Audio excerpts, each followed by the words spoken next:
The only thing worse than a Kia Soul getting in your way is a Nissan Versa getting in the way of a Kia Soul. You know, this is the epitome of driving or trying to drive a slow car fast, or a car that's, you know, not exactly a road hugger fast, and it's fun. It's fun trying to get as much as I can out of this Kia Soul. And the Kia Soul's like, yeah, let's do this. Let's have a good time here.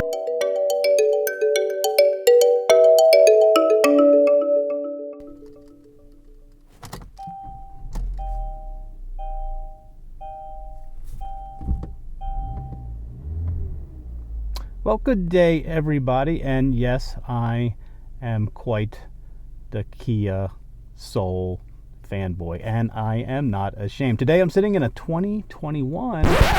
Hey, a little last minute voiceover here. It would be negligent of us not to mention that as we were doing this shoot, Kia has announced a fairly significant recall of 2020 and 2021 Souls and Celtos, those with the 2-liter 4-cylinder, over concerns over bad piston rings, which could lead to engine damage, oil leaks, and even breakdown and fire. But if you're in the new market for this car, it's probably not an issue for those on the lot, but you definitely need to make sure. So we're rooting for Kia to get this straightened out, and we're also rooting for Kia to do right by all the owners, as this can be a major hassle. So now back to the show.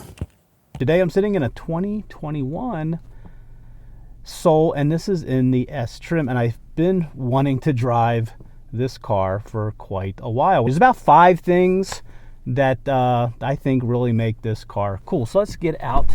So yeah, this is in Inferno Red, and it looks really, really good. I'm not going to go into the styling. It's been out over a year now. Everybody agrees that Kia did a really good job. So this is a box, okay? And what's great about this box, you really need to think about this car as a compact car with a hatch. So it really is a hatchback. And not only do you get this voluminous room in here to throw stuff, incredibly practical, but the key and what makes this a great hatchback is this opening. You know, you're not limited by the opening size with this hatch. One thing they did improve in this model, which was kind of a gripe on the older model, is they've extended the car a couple inches, and they gave all that room to this rear luggage area. So all the luggage area and storage area behind these seats is really, really good now, and 2 people can definitely pack all their things in here, and even 3 people. But before, it was pretty tight. You couldn't put a whole lot of stuff behind the seat without throwing the seat down. That was number 1. Let's see, let's do number 2. Now number 2 is going to be a little odd because it's the engine. This is a 147 horsepower 2-liter. And why would this be my favorite feature with almost no torque? My favorite feature is because it's simple. This is not direct injected. There's no turbochargers. It's just a simple engine. It sounds good. It revs nice. You just check your oil, change your oil, no maintenance, and you're good to go.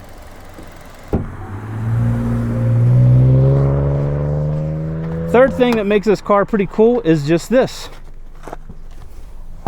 Kia has put the seat height pretty much at the average person's butt height. And you can just get out, you can just get in all day long. And I think that's what's made this car so appealing. This is just one of those great features of this car. So what is that, number 3? Yeah, number 3. Okay. When you do climb into the Kia Soul, it is absolutely awesome regarding its seating height. You got a commanding view of the road. Outward visibility is just great. Even in the back window, the mirror lines up perfectly to see out the back window. So visibility, commanding view of the road, driving position. So I think that's number 4. Yeah, number 4. And we'll get to number 5 in a minute. Overall, the interior, this is the S trim. This is one up from the true base model, which is the LX. And I really don't understand that model too much because it truly is a stripped down Kia, and I think they even have a manual transmission for this car in the LX, but I don't recommend that. And the reason I don't recommend that is because when you step up to the S, I think you get 90% of what anybody would need, plus you get all of Kia's great safety features. And I think for the demographics that's buying this car, the safety features are key. So Kia has always done a great job of integrating all their safety features. This has rear cross traffic alert, it has front braking, it's got the blind spot monitoring, it's got lane keep assist. It's really, really good and integrated well. This interior, they really, when they came up with this generation, they really sort of defunkified it, I guess. It's much more, a little bit more mature, a little bit more elegant in here. And they've done a really good job of just taking base materials and making it look really well. So this has a great infotainment system. Again, this is the base system right here, 8-inch screen, I think, bigger than any cell phone. And I like it because it's matte and it doesn't lose, or it doesn't show any fingerprints. And nice big buttons, really simple HVAC system right here. You know, just simple knobs, and it's really just really appealing. They all feel good, they all turn nice, and it's just part of that simplicity of this car. The one surprising thing with this car was just how good and solid this shifter feels. A lot of cars, this just feels really, really flimsy, but here it's just really, really quality clunk as you move it around.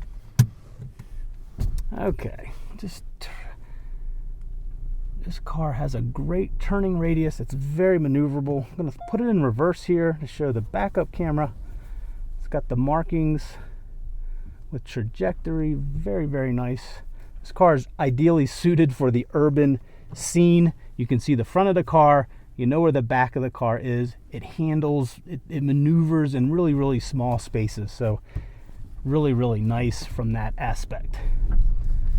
Okay, so let's get to the fifth thing as we take off here that really I think is great. And that's that, you know, you think about 147 horsepower and you're just like, geez, and it, you know, hardly any torque with that engine. But the big change for this generation was they put a CVT, continuously variable transmission, and they mated with that. Now, usually that's just, that's just never good. Never good.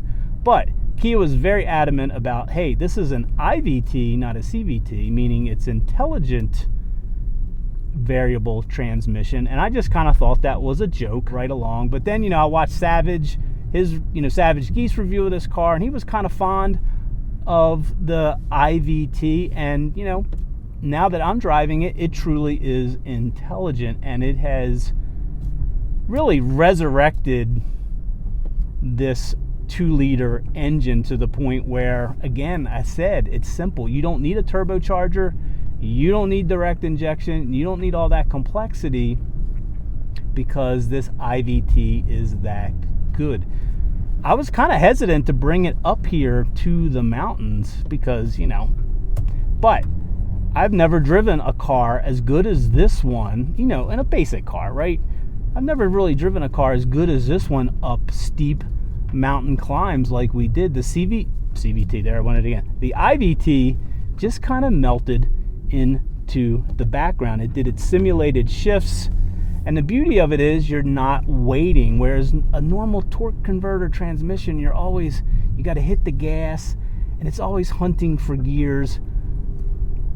We climbed up to 6,000 feet over 30 miles or something like that. I'm not exactly sure, but never any hunting, and it was very, very pleasurable. Oh, look at that upshift. Pretty quick upshifts. Let's go downshift. Let's go 2. Upshift. Let's go down. Ooh, we're revving it now. We're not going to go up to the rev limiter. Upshift. Yeah, this is this is a good variable transmission. It's the manual mode actually shifts pretty quick. Now, this car is not, we're not even going to claim to talk about its handling. However, the steering is rather quick, and that makes it an enjoyable, fairly enjoyable car to drive on roads like this, because you don't have to turn the wheel too much. Brakes are good. Brake pedal feels good. We did get it out on the highway earlier, so let's go ahead and show that. Okay, so out here on the highway in this Kia Soul, and surprisingly, this is a little bit better of a highway cruiser than I imagined. It's pretty quiet in here. Yeah, it makes sense, right about 70 decibels. It's all road noise. I'm really surprised that the wind noise isn't as bad as I thought it would be. This thing has the aerodynamics of a townhouse, but there's no swirling around the mirrors or anything, so it's pretty good. It keeps speed very, very well. You don't really have to make an effort to keep this thing cruising along at 70, 80 miles per hour. It does pretty good. Now, the lane keep assist is very good. This is a safety feature. This isn't intended to be, like highway cruise like you'll see in like the K5 and things like that, or the turbo trim of this. This is truly a safety feature, and it works pretty well. It does keep it in the center. It never drifts to the right. Eventually it'll tell me to put my hands on the wheel, but this is a nice little safety feature. It's very aggressive. You sort of have to almost disable it on 2-lane roads because it'll try to fight you as you navigate a 2-lane road.